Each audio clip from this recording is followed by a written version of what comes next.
What did I tell you? What did I tell you about what they were going to do to David Hogg? I told you that they were going to crush him. This is a party that does not respect their own voters. And that's exactly what they're doing. Instead of actually trying to heed his warnings or be like, yeah, he has a point.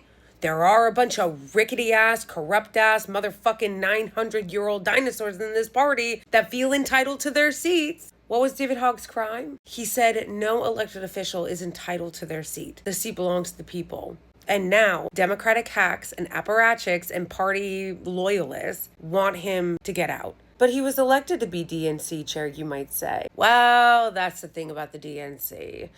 They don't give a fuck about democracy. The DNC is unironically incredibly undemocratic. If you didn't learn that in 2016 when they stole from Bernie and you didn't learn it in 2020, I don't really know what to tell you.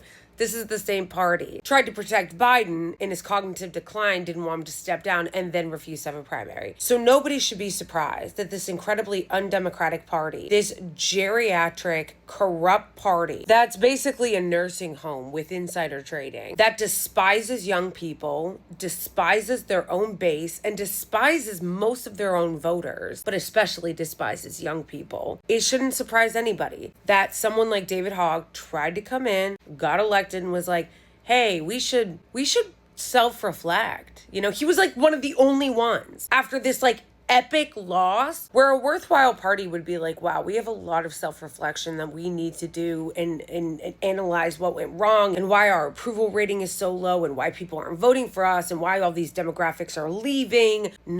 No, instead of doing any of that, the one person that came and said that you should, David Hogg, they're running him out. I heard one of the libs acknowledge their low approval rating, but instead of following that with, yeah, we should really do something about our low approval rating, they were like, no, it's not our approval rating being dog shit that's the problem. It's David Hogg noticing and pointing it out. They want to come up with some procedural bullshit in order to force him out of his role that he got elected to, because they're incredibly undemocratic. David Hogg is triggering them because they don't want to change anything in the party. They like this grift. I hate to say I told you so, but I did tell you